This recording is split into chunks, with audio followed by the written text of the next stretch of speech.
You're listening to Trek FM. Want to join in the conversation and share your thoughts on this episode? Join the Babel Conference, our listeners' discussion group on Facebook. Just type BABEL into the Facebook search field, and we'll look forward to seeing you there. This is Steve Sansweet of Rancho Obi-Wan, and you're listening to the 602 Club.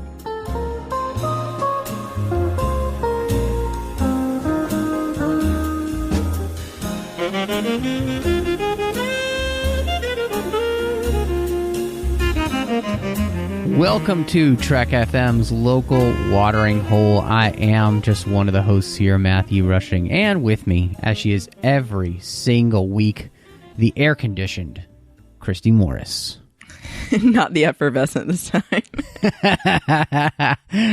Well, just a little insight to the listeners. Before we started recording, we were talking about how you have to have the air conditioning on where you live because, well, it feels like a swamp even though you don't live in one. Right. And the big difference for where I live is that it's like 70-something degrees and the windows are open. And so, yes, completely different.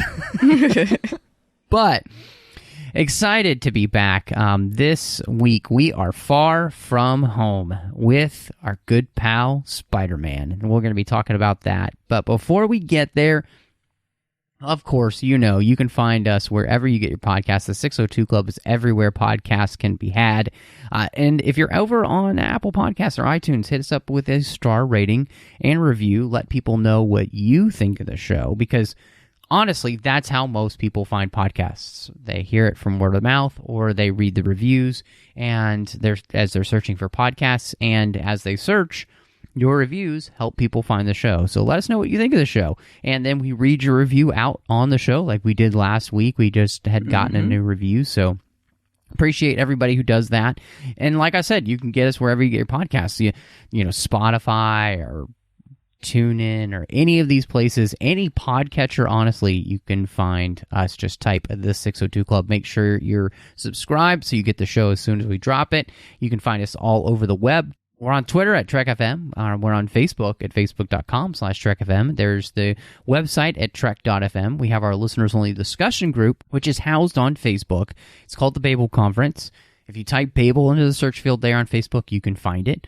Or if you're on the website, like I mentioned, at Trek.fm, any of the show pages, there's a button that says discussion, and that would also let you in to the group where you can talk to all the different listeners from all over the world about the different shows that are happening here on Trek FM. And then last, but not least, of course, you can always send us an email. So if you go to Trek.fm/contact, choose a show, choose the 602 Club, that comes to Christy and I, and we can talk to you that way.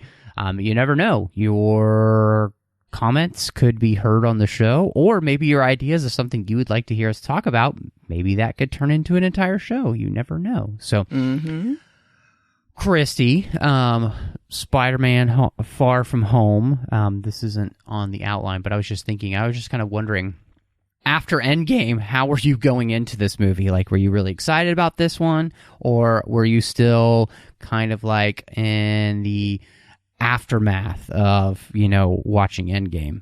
I was still coping. I feel like it sounds silly at first to think about having grief over loss of a character, this fictional character, Tony Stark, but I would be surprised if a lot of people didn't feel some kind of loss with Tony being gone, because gosh, he's been around since Marvel first started this whole thing of over 20 movies in a series. So to have him gone, and also just such a big presence he and Spider-Man even had together, that father-son kind of relationship, it was really hard.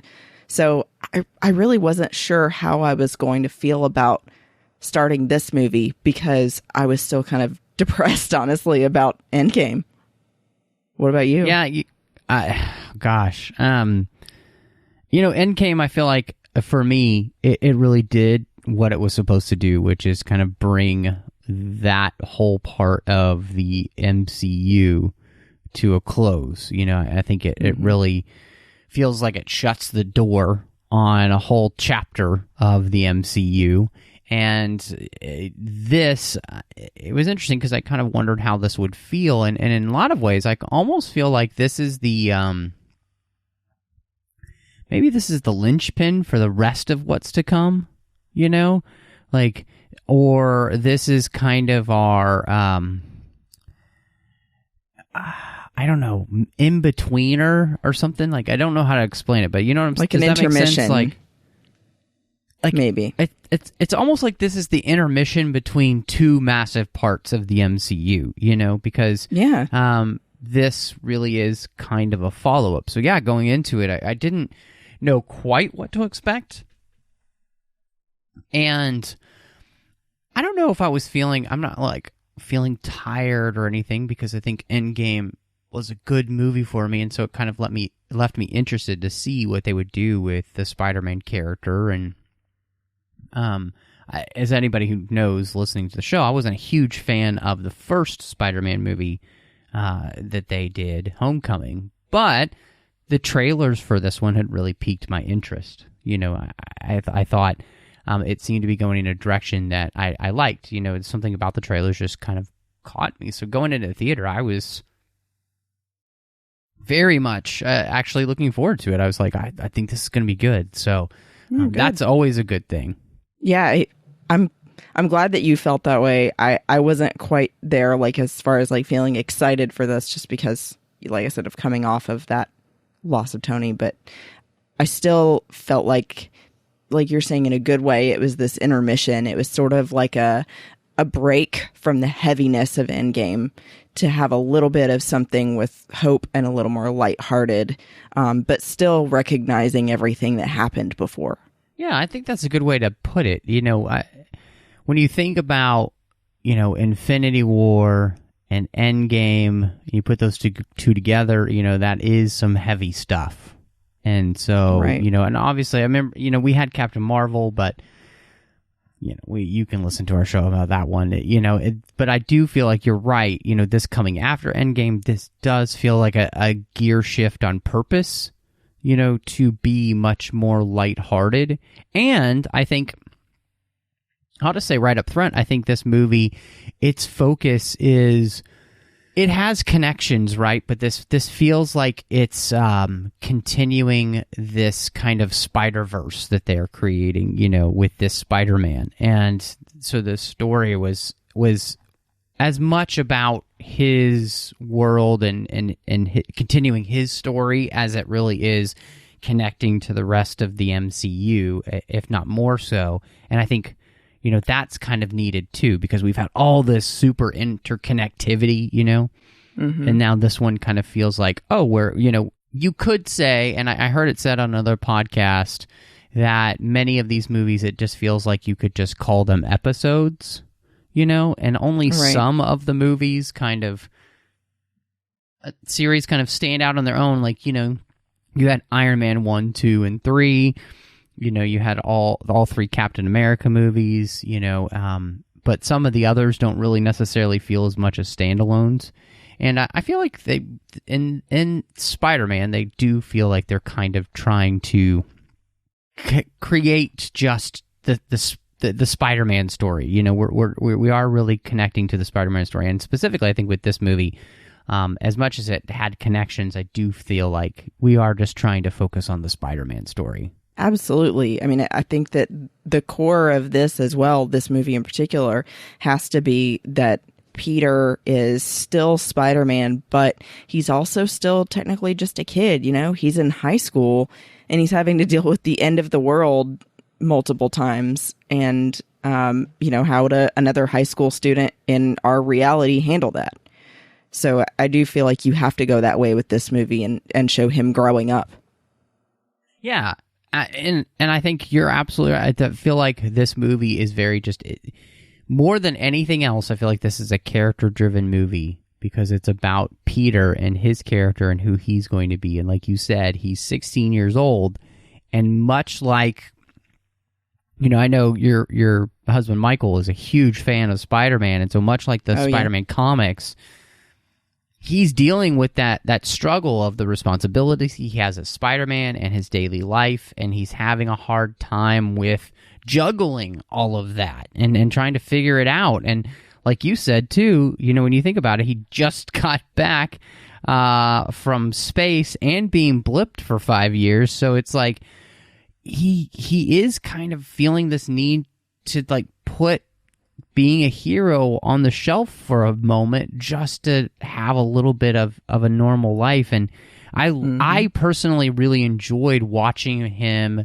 I felt like he had a real struggle in this movie. Like the first movie I didn't feel like was as much of a struggle, but I feel like they brought that struggle back in this movie, and I really appreciated that because that's a big part of the Peter Parker character, which is he enjoys being the hero. He enjoys having his powers, but he doesn't always enjoy how they impact his daily life and his relationships too. Right, like how it would affect the people close to him if a villain found out his identity, and how it affects him trying to have a relationship or develop one with MJ. And he's like, I can't even have 5 minutes to take a girl on a date because I've got to go and save people from another big bad. And it's just so unfair. And I mean, I think that scene with Mysterio where he's confiding in him about that is a really great scene for saying exactly what you just said, Matt, and that he's showing the struggle. And I think that the writers and director did a really good job in having that scene in particular, putting that out there. Well, and it's so interesting too, because, we see him kind of having to live and having a hard time living in the shadow of Iron Man and Tony, and the expectation he feels like he has to live up to. But at the same time, you again, the character story there for him is that he is missing having that person to talk to. Like you said, right. Like him talking to Mysterio, he's missing that ability to kind of talk through this with Tony. And I thought it was interesting because, in this movie, we get the sense that the Avengers have almost like disbanded. And after Endgame, and everybody's on vacation. But it does seem very strange that, nobody would be there for a character like Peter, where it's like, does nobody realize that this young hero, these young heroes, right? They need mentorship. Like they need somebody to take them under their wing. They like, it seems very strange to me. Whereas juxtaposing that with, I think, regardless of what you think of Justice League, I feel like in that movie we at least see, the character of like Wonder Woman kind of being motherly towards Flash and Cyborg, Batman even trying to take people under his wing, even though he's not great at it. And like I'm just really surprised that there's just nobody there to help Peter and be able to talk through this. It's like everybody's just gone after Endgame. But I think, too, that obviously that was intentional because they're saying, without saying it legitimate, directly, that everyone has bigger things going on, unfortunately, than being able to mentor Peter.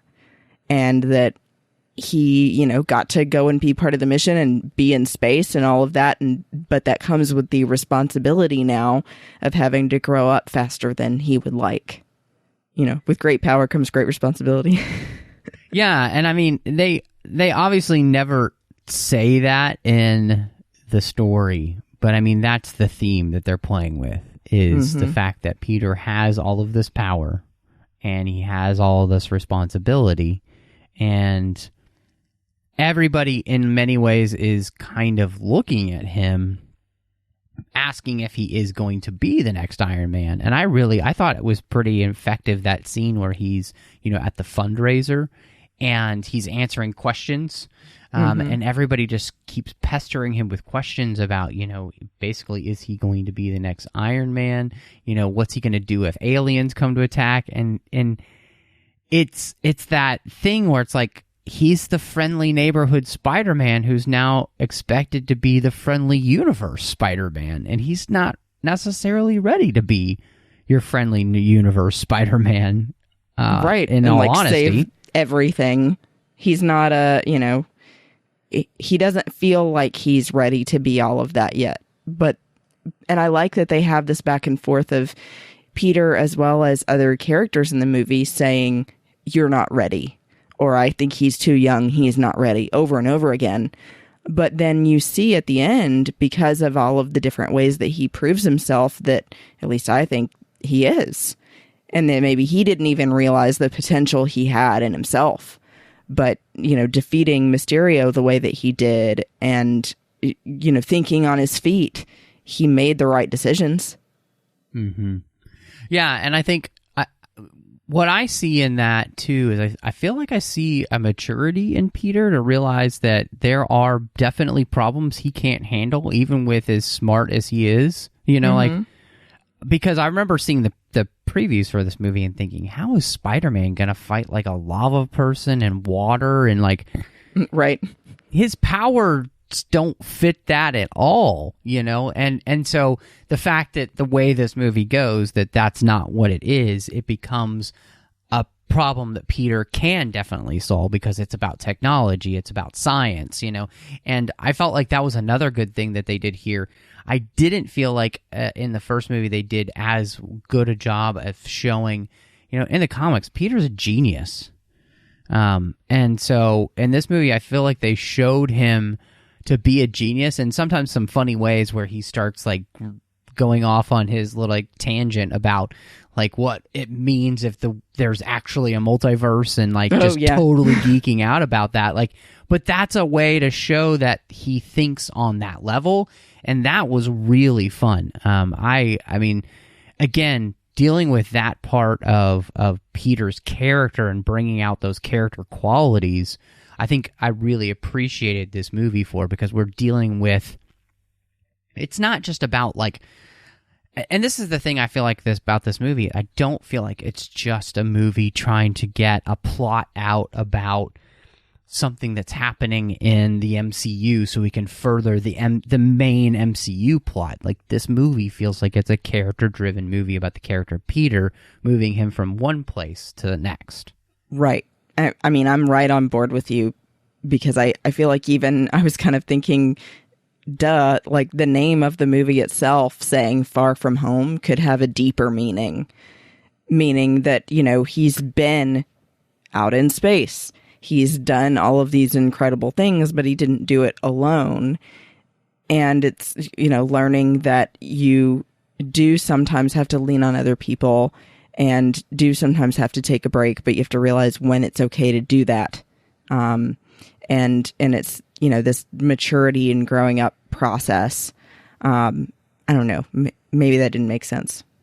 No, it makes complete sense, because I think you're absolutely right. The idea of Far From Home not doesn't just have to do with Peter being on vacation, but that metaphorical sense of home.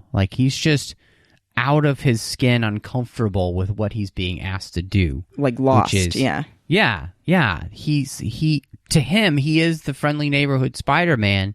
He's being asked to take on a lot more responsibility than he's necessarily comfortable with at this moment.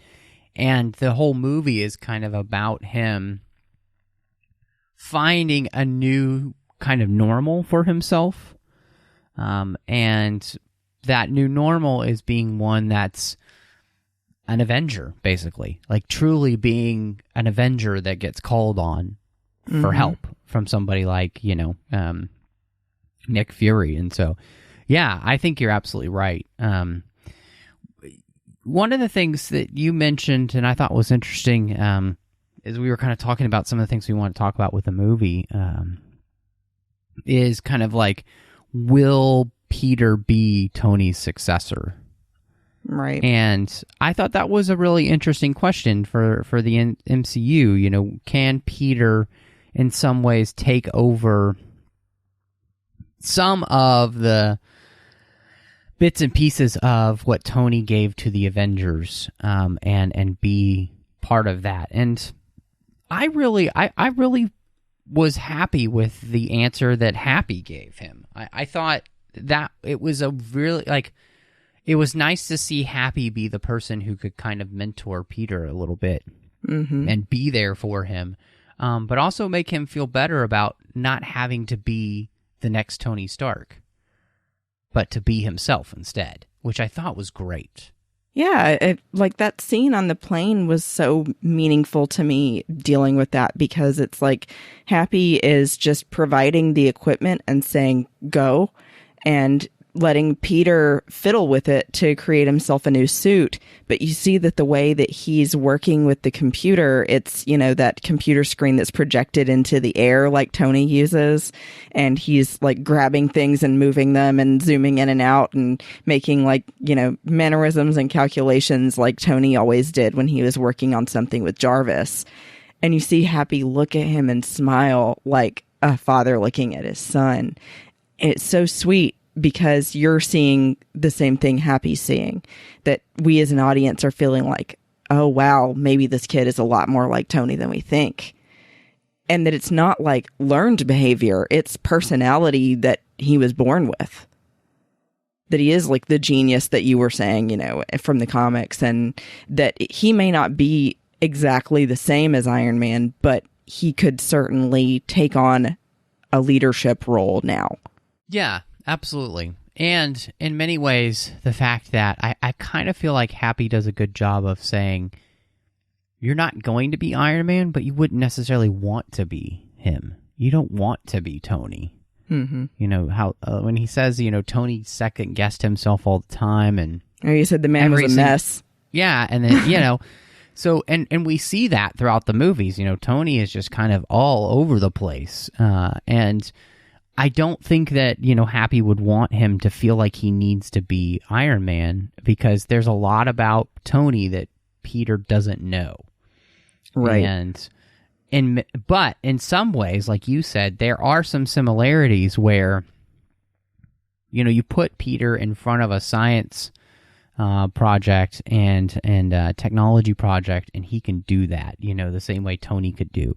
And in many ways, you have that moment where he's, you know, creating his suit, and it kind of reminds you of Iron Man 2, where, you know, Tony has to, you know, create a new element, you know, and there's that moment of like, aha, you know, happening. And Peter, yeah, he becomes a little bit more himself when he has that ability to create, you know, and that's kind of a Tony thing too. And so in some ways there are going to be some similarities to them, but Peter is now, I feel like he feels free from having to be the next Iron Man, that he can actually just be himself, which is more than enough. And right. He doesn't have to worry about trying to fill somebody else's shoes the same way they filled them. He just needs to fill his own shoes and do it the way he did it. And because I thought it was really interesting, you know, there's that beauty of Happy saying that, you know, the one thing that he was really sure of is that he picked you. Mm-hmm. And, you know, he was confident that you could do this. He was confident that you could handle things even when he was gone. And, you know, there's a real beauty in that, of knowing that you've been chosen and that you've been completely trusted and cared about like that. That does a lot for anybody, to know that they're believed in that strongly. So again, right. I think what it does is it just frees Peter to be Peter. Yeah, so that if people ask him, you know, are you going to be the next Iron Man, he can say, no, I'm going to be the first me, and just be something different. Yeah, no, are you going to be the next Iron Man? Nope, but I am going to be the only Spider-Man, so... Yeah, I guess until he hits the Spider-Verse. Right. I wanted to ask you though, you know, so the plot with you know, Quentin as the villain, and you know, the gathering all the people who had worked for Tony, that Tony had kind of slighted. I do kind of love that in many ways. Tony is being portrayed basically as this Steve Jobs type, you know, like who is the only one who people remember created Apple, even though he's not the only one who created Apple, you know, but he's the one who gets all the credit, and all the people in the background are kind of like left by the wayside. And so he gathers up all of those people that Tony has kind of slighted throughout his career, and tries to basically become the next Iron Man through deception. I just kind of wonder for you, like, that plot and the villain and everything, how did that work for you? Because I have seen some criticism out there of people saying they felt like the plot for the movie and the villain feel kind of thin.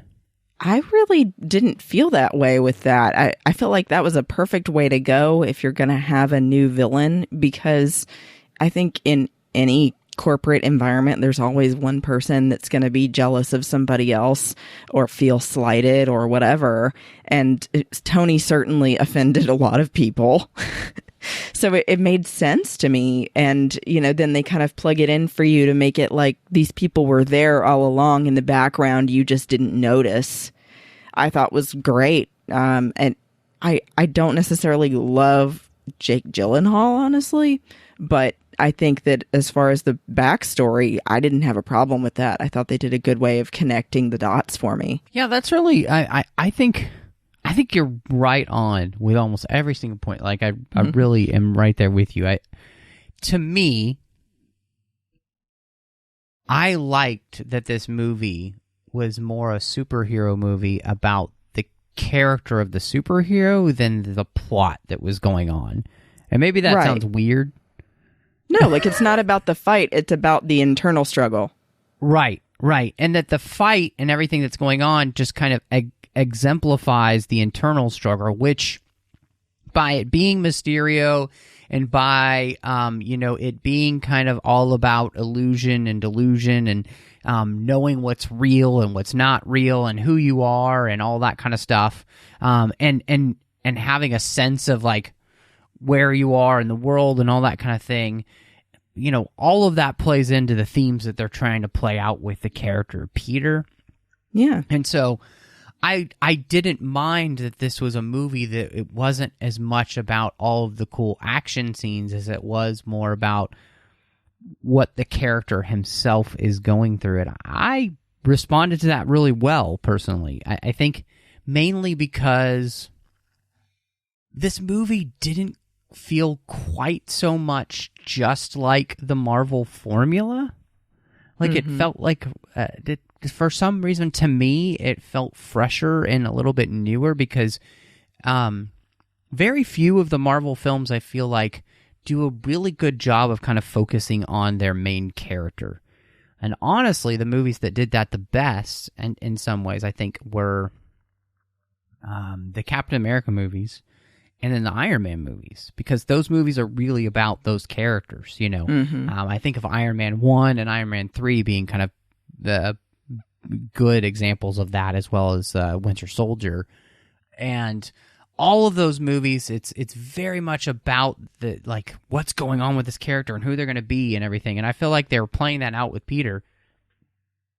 And so the fact that the plot with the villain in some ways kind of takes a little bit of a backseat to that, and is really meant to just kind of exemplify what's going on with the character, I thought was really important.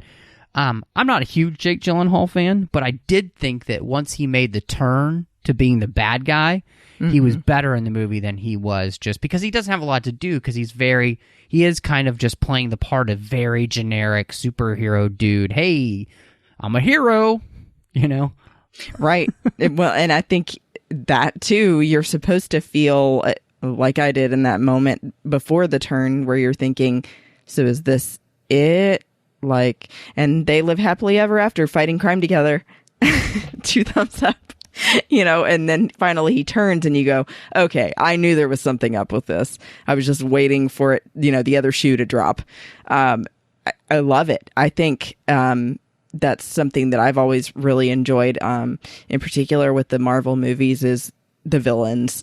And I didn't necessarily think that Mysterio was like my favorite character or anything, but I like seeing where they're going to go with a dark character and what motivates them and what they're going to try to do to accomplish their goal. And I'm right there with you as far as the whole deception piece of this. And the fact that everything he was fighting was just an illusion was awesome to me, because I don't know about you, but like the first time I ever saw a 2-way mirror, for example, and learned how it worked from the other side, it's like mind blown moment. And so when you see the virtual reality version of what he's working on, I felt the same way. Yeah, I mean, and I think him as the villain and having him connect to it almost be like, this movie is the ghost of Tony Stark looms large in this movie. Oh, and in many ways, Peter is having to pay for the sins of Tony and those who worked for him. And so I thought that was kind of really interesting. And Peter being a son-like figure to Tony, you have the whole idea of like the sins of the father being passed down to the son and having to deal with that. And that's what we get in this movie. So I liked that. And then again, I think the thing that really stood out to me the most was I love the whole idea of illusion and delusion of Quentin Beck, our villain here, who, basically, he lies. He says he's from a multiverse, and he says something to Peter at the end about how people are wanting to and ready to believe anything. They're so ready to believe something that they'll believe anything. And it just really struck me how this character is kind of pinpointed something in our world. There's a really powerful theme of like, we seem to have kind of lost our foundation of what any kind of truth is, and people are just wanting to believe something that they're willing to grab on towards anything, whether it's political ideologies or, believing crazy things like why do people still the flat earth movement, right. is one, all the way to just like fake news, which this movie completely plays with that idea. And by bringing in J. Jonah Jameson backpedaling fake news, he has no idea if it's legitimate or not, but he's peddling it as if it's the truth. And like, I love that theme of like this idea of it doesn't really matter if it's true, but if we just keep saying it long enough, people will believe it's true. And like, that's what everybody's trying to do in this movie. Yeah, I think you're spot on. I think that the writers specifically are trying to make this point that people in our society right now are not investigating anymore into the information they're being given. And I admit I've even been guilty sometimes of sharing something thinking that it's true and then realizing I didn't investigate enough into the source and then ended up deleting it. But yeah, I feel like people all the time are posting things on Facebook, for example, like the shark that swam up to the front porch because of some flooding. Or, the hoax images and things like that people are have gotten so gullible. They don't investigate and they just go with the crowd and whatever they're told, and that we need to work on that. And that maybe what's gone lately is the search for the truth and not just repeating what you've been fed. Yeah, no, 100%. I mean, it kind of reminds me of the X-Files saying, the truth is out there, and I keep coming back to that. Mysterio saying, people need to believe, and nowadays they will believe anything, and it's just, it also made me think, too, that, like, you will believe anything if you don't have a foundation in what is true and what is real and what is not. This movie plays with that so much because we see Peter even dealing with that inside the illusions and not being able to decipher what's real and what's not, being fooled by the illusions of and like you can go really deep with that, that you can get spiritual with that. I mean, there's such a great relevant theme to all of that. And that's the thing that just really struck me is I thought this movie really played with that so well. And I appreciate that the movie's willing to do that, because I think that's we just see that on all sides of pretty much every issue. People kind of being willing to defend or believe in things that just don't hold up when you put weight on them, and blindly believe things too, or trust people, or, and yeah, I loved it, and what was kind of great was, when Peter is able to defeat the illusions, it's when he closes his eyes, he forces out everything other than what he knows to be true, which is to trust the heightened senses that he's been given, right? Mm-hmm. He trusts what he does know to be true, and it stands on that foundation, and that allows him then to be able to beat Mysterio. Obviously, so his Peter Tingle is what won. Yes, that's right. Tingle wins the day. So, but yeah, I think that's really, to me, that was something that really stood out. And I thought it was really interesting what they were fighting over this, because not only does Quentin want to be kind of the next Iron Man, to have the world love him and people listen to him. He's tired of being the smartest guy in the room, he says, without anybody listening to him. But they're fighting over this thing. Again, that Tony Stark is literally still above them in the sky in EDITH, even dead. What was it? Even dead, I'm the hero. Yeah. And so that's what EDITH stands for. Which I just thought, it's so interesting, like this whole idea, like you talk about the ultimate power of responsibility, like having a weapon system that could, level parts of our planet that Tony has put in the sky, and he hands this to Peter, who doesn't quite know if he wants it yet. Man, again, they're just kind of driving home those plot points about Peter and responsibility, because that's a huge responsibility to shoulder for a 16-year-old kid. Right, who almost killed a classmate over a photo. But yeah, it is. It's shocking to Peter himself, even, when he just pulls them out and realizes suddenly that they're not just Tony's sunglasses. I think that he's trying to figure out why Tony would trust him with something that huge, and then thinks, well, it must be meant for me to give to someone else.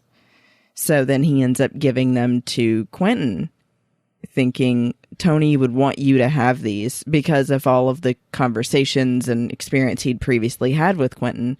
But really, you're thinking, the audience at that moment, you actually haven't known Quentin that long. I think that was a little too soon. And maybe that is that immaturity speaking in Peter. But he finds out, of course, that they were meant for him. They weren't meant for anyone else, not Quentin, not especially.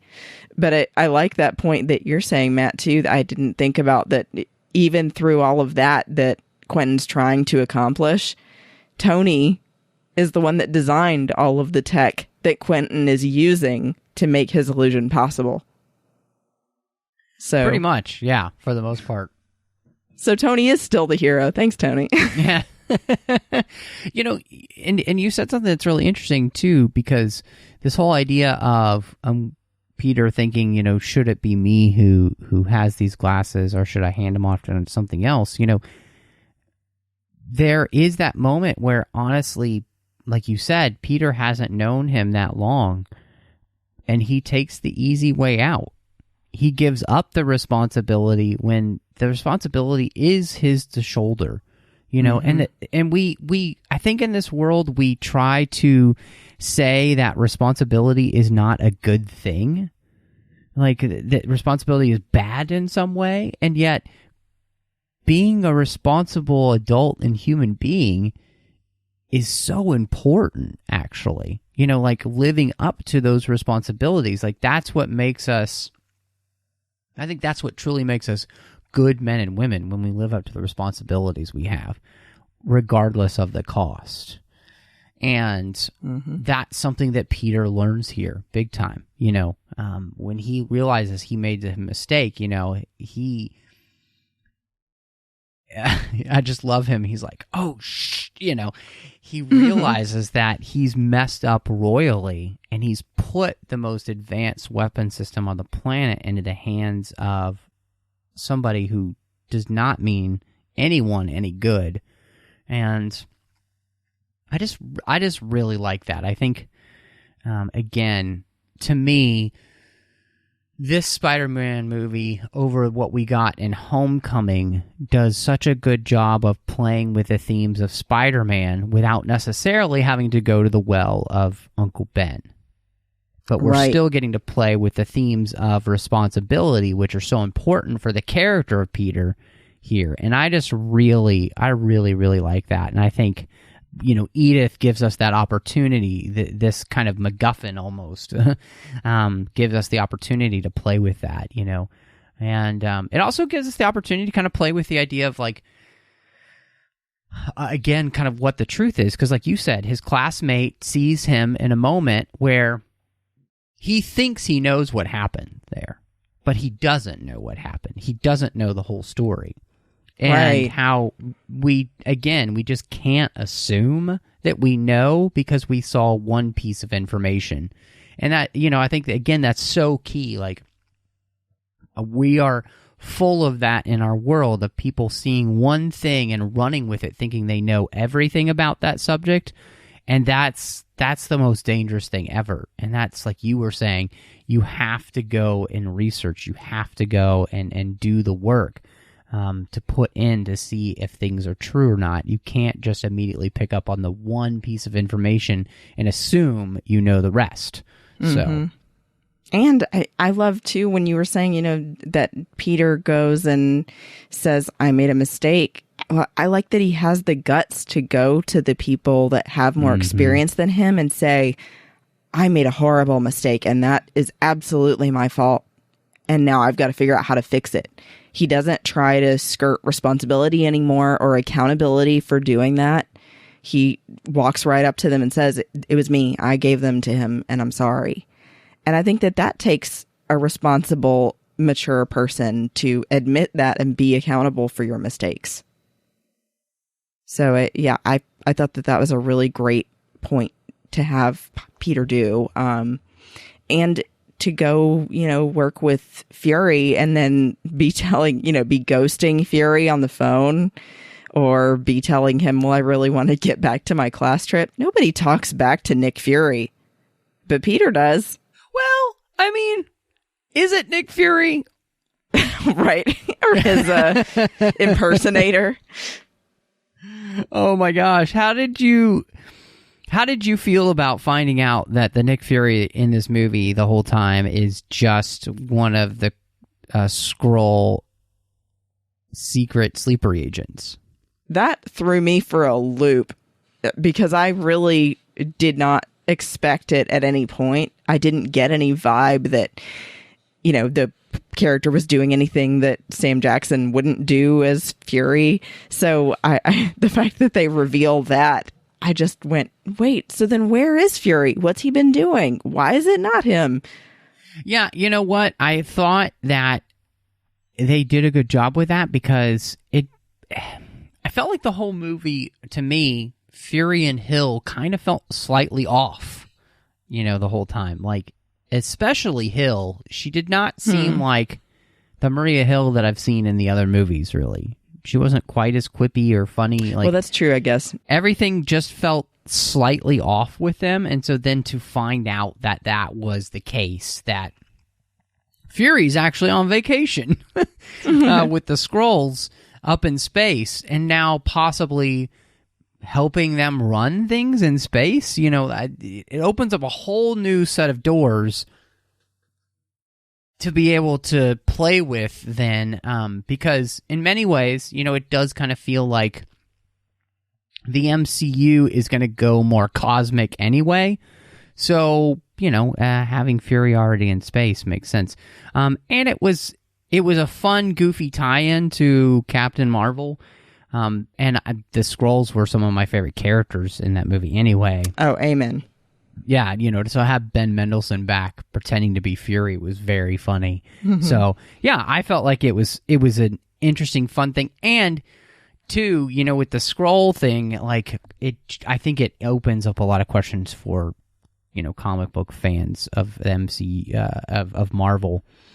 Are they going to be doing Secret Wars, Mm-hmm. So, that was fun. Yeah, and speaking of tie-ins to the comics, I meant to mention two things that I noticed that were direct tie-ins. First of all, Ned, Peter's friend, and I think it was Penny that he was dating? Betty. Ned and Betty dating was directly from the comics. Oh, that's great. Uh-huh. And then also Mysterio really had always been like a lower level villain that really wasn't seen a whole lot or really important to the stories until now. So it was nice that they added him as the main villain in this movie. Yeah, no, I like that. What did you think about again, this is right at the end of the movie. It's the first end credit sequence where we get the reverse Iron Man, where, Iron Man, the original, ends with Tony saying, I'm Iron Man, making that choice. Whereas this one ends with J. Jonah Jameson and Peter Beck and Quentin Beck telling the world that Peter Parker is Spider-Man, and it's not his choice. So what did you think about that finally being revealed to the world who Peter is? I wasn't sure at first they were going to completely go that direction, because Quentin saying it on camera kind of breaks up at first. And I, took a breath, and then they played the full thing anyway. And he even shows Peter's picture. I felt like everyone in the theater along with me was gasping at the same time as Peter, going, well, what does this mean now? I mean, literally everyone possible in the world could know who he is now. Does that mean he and May have to move? Does that mean that he needs to... Where would they move? Right? They're going to space now. That's the only safe place. Leave the planet. Talk about far from home. Right. Is he going to have to go into hiding or get a different costume? I don't know. So I think it left a lot of open-ended questions, but certainly scared the heck out of me. I was reading a little interview that Kevin Feige did, and he said, that one of the reasons that they did it was because this means that when you go to the next Spider-Man movie, you can't just keep doing the same thing. You have to do something different. Yep. And, so Peter being outed like this doesn't allow you to continue with all of the secret identity stuff. You really get to explore new territory. So, hey, I got to credit him. It's a part of the comics for Peter's identity to be revealed in some way or another. My wife did ask a great question. So he has EDITH back, right? Couldn't he just hack into all of that and, destroy the footage and then create his own fake news story about how that was doctored to make Spider-Man look bad and all, it seems like with EDITH, with the power of EDITH, you could fix this problem relatively easily. I think that's definitely possible. I think the issue is, though, of that same thing about illusions. Will people investigate further after they've already heard? Yeah, that's true. Yeah. He's been outed. Now they're being told something different. Are they really going to believe the second story, or are they just going to stick with what they heard the first time? But I do think she raises a great question. I didn't think about that. Yeah, I mean, I hadn't thought about it until she brought it up, and then I was continuing to think about it. And I was like, wow, at least, from what we know, EDITH can do, because she has backdoors into all of the media news outlets and whatnot. Now, I think, the fact that they're playing with J. Jonah Jameson being a blogger, and kind of WikiLeaks, Alex Jones type, we're really playing with some political stuff here. And again, truly people using information as a weapon, and I was also kind of thinking of just the release of all the information we see about different politicians, whether it's something you see come out about the president, or you see things come out about like the Clintons, or it's like there's so much stuff, and it becomes hard to distinguish what's the truth and what's a lie and all of that. So they did a really good job with that. So yeah, I'm glad that they did that, because I'm thankful that they're not going to try and just kind of remake the same movie next time. They really are pushing themselves to have to make a different movie. This movie is very much, I would say, majority of this movie, when it's not dealing with just Peter's character, it's kind of a high school rom-com. Right. And it feels like a John Hughes movie in the MCU. How did you feel about that, and how did that work for you? It worked for me because it's things that we all identify with. I think that we've all been there in these situations that Peter goes through, where you like somebody in school and you're trying to figure out the plan to make them your boyfriend or girlfriend or whatever. And so it's funny watching him try to make all of these things happen, and Ned just laughing at him and going, or we could just play this game together and sit together because you're my friend and I really don't want you to leave me alone on an airplane on a class trip.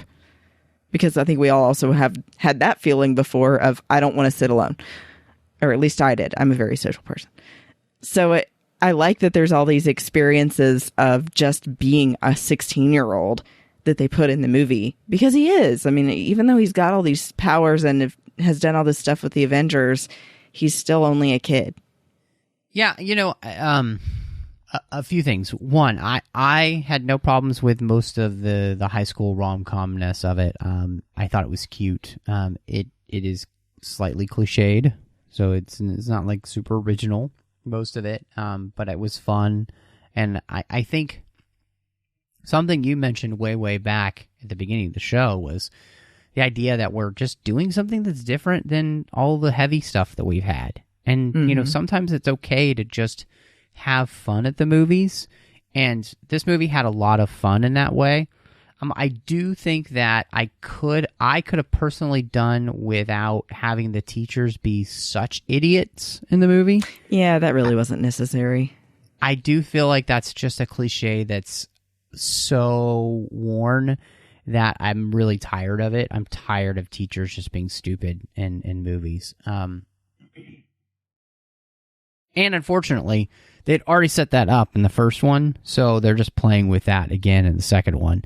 So it's not as though it's like something new for this movie, even in the series. And so I do think that sometimes, they go a little bit over the top with some of the high school teenage stuff. But for the most part, I had a good time with it. I laughed at most of the stuff. And I didn't, the things that really got to me the most had to do with the teachers, not with the kids and whatnot. That stuff was kind of fun. So you were a fan of the Night Monkey, is what you're saying? Oh, I love the new Night Monkey. I love when he goes to Berlin and he drops in front of that lady. He's like, "Excuse me, can you?" She goes, "Oh, Night Monkey, Night Monkey." Right. Oh, it was great. Or the guys in the Netherlands where the guard is wearing Peter's mask and he's on the phone. Yeah, Night Monkey. Yeah. And it's funny, because obviously my wife and I love soccer, and so to see those guys on the Netherlands soccer kits were funny. What did you think? I don't know if you've gotten a chance to listen to it at all beyond the movie, but have you heard the score at all from the movie? Obviously, you heard it in the movie, but have you gotten a chance to listen to it at all? Because I really think that Michael Giacchino did a really good job of crafting one of the best scores in the Marvel Cinematic Universe, possibly. Well, I think the choice of Whitney Houston at the beginning was perfect. At first, Michael and my husband were really confused because you're just seeing the title sequence coming up and going, why in the world are they playing I Will Always Love You? Like, and then you get it that it's, supposed to be high school kids making a tribute video, and it's ridiculous. It's not good.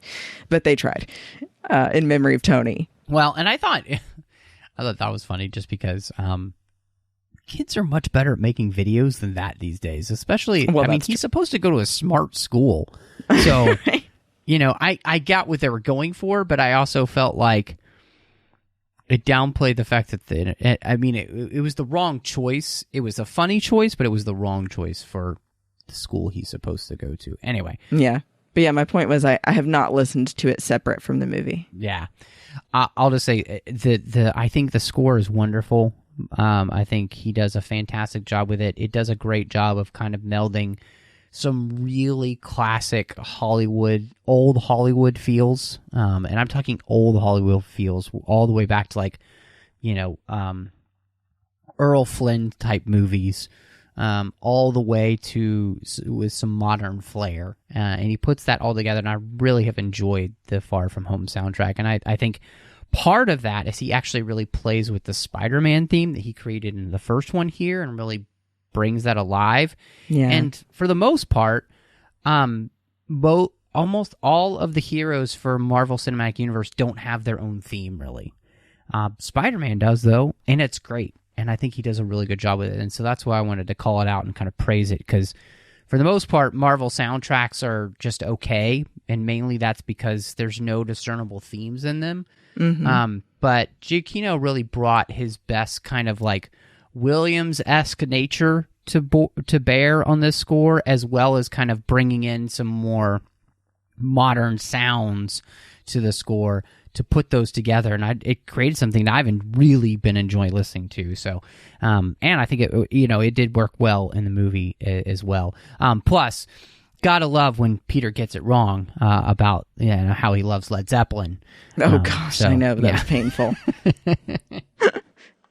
But I do love the Spider-Man theme, and I do think that in general, the music that I noticed, it was beautiful, and I like that Giacchino, goes all the way back to the original Spider-Man theme that was from the cartoons, and has just made it grander with the way that he's, made it now. Yeah. It's beautiful. Absolutely. So for you, how would you rate this one, do you think? I think, there really were just a couple of things here and there that hit me wrong about it, but not much. So, it's not perfect, but I would say it's pretty great. So I would give this one an 8 out of 10. Trying to think what to rate with. I'm going to use 8 out of 10 fishbowl helmets, because I did think that was really cool. And I think that the CG really looked great in this movie. For having to have so much of it as well. Having the elemental creatures look as real as they did until we found out they were an illusion. I loved sort of the Loki-esque nature of Mysterio playing with Peter in their final battle, where Peter thinks he's got him down and goes to, finish him off, and then he disappears and reappears. I thought that was amazing. I really just loved a lot of it. I think, like you said, the only thing that kind of bothered me was the teachers being more of a trope and a cliche than really valuable characters to the group. But I liked the rom-com-esque parts of it. I thought Ned and Betty were adorable, and the story between Peter and MJ was cute without going too far into the sappy romance. And I think that ultimately you leave feeling like a lot more about Peter and his struggle. And then, you find out that his Aunt May is dating Happy. Yeah. Or are they dating? Or right. Is it just summer a fling? Yeah. So apparently their relationship is hanging by a spider thread. So yeah, I enjoyed this movie. And part of that too is that I did not enjoy the first one very much at all. And this one way exceeded those expectations. I thought this was a fun movie. I think this is kind of something that Marvel fans probably kind of need at this moment. And I think it does kind of create a nice intermission and until we hit that next big phase of the Marvel Cinematic Universe. I have to say, I've heard some people kind of complaining about the CGI in the movie. And I felt like one of the smartest things that they did was when they reveal that it's all illusion, and it's being created by VR tech, basically, and massive, illusion generators, basically, like holographic technology from Star Trek type of thing. And so the fact that it doesn't look perfect made sense. It shouldn't look perfect. It should look just good enough, but you can realize it doesn't look completely real, and that's great. It should look like that. So I really thought that they did a really good job with that. I just had fun with the movie. Would I say it's the best movie ever, or even one of the best Marvel movies ever? No, it's kind of right in the middle for me, but I had fun with it, and I'd say, for me, this is, I'd say it's probably about 6.5 out of 10 empty spiderweb shooters. So, because I actually liked that they went with that, too, from the comics, where the moment where Peter runs out of his web shooters. And then he has to solve the problem without web, he has to solve it with the rest of his smarts, which I thought was really strong. So, yeah, I enjoyed that part immensely. So, it's so much fun to get to talk about these movies, and I just want to say a huge thank you to our associate producers through Patreon, like Ken Tripp, Davis Grayson, Wyatt Millette, and Daniel Noah. They support the network each and every month to make sure that everything that's here on the 602 Club keeps coming to you, as well as the entire network. So this is a really big enterprise to put on every single week. There are so many different shows that are coming to you. There's bandwidth costs, there's web hosting costs, and everything else in between. And there's really no way we can do this. So I implore you, if you can help us out in any way, go over to patreon.com/trekfm, become part of our team. We've got some great contribution levels you can give at, but in the end, every little bit helps. So again, go over, help us out every month at patreon.com/trekfm. Now, Christy, man, where can everybody find you? You can find me on Instagram and Twitter at BespinBell, and also on the Babel Conference, talking about all the different shows that we discuss on the show here. And in addition to being on the 602 Club, of course, usually every week with Matt, I do a show every other week with my friend Teresa Delgado called Sabers and Spells. You can find us on Instagram and Twitter as well at that name. And we talk about Star Wars, Harry Potter. We recently talked about Umbrella Academy, and we're going to move on to Stranger Things in the future. So I hope you'll join us for that. I also do a show with my friends at Fantha Tracks called Planet Leia, which is once a month a group of 6 women from around the world talking about our perspectives on Star Wars. And then finally, once a month, I do a 5-minute segment on my friend's show, The Star Wars Report, called Fashion in 5, about men's and women's Star Wars fashion. And you can find me here on the network doing another show called The Orb with Chris Jones as we talk about Star Trek Deep Space Nine. I do 2 shows on the Nerd Party Network. One is called Aggressive Negotiations with John Mills as we talk about Star Wars each and every week. We just pick a topic from that universe and run with it. You can also find me doing Owl Post with Drea Kaufman as we talk about each and every chapter of the Harry Potter series, one chapter at a time. And then last but not least, I'm doing Cinema Stories, and that's where I talk about films through the lens of faith with my good friend Courtney. But thank you so much for joining us. And trust that Peter tingle, you hear?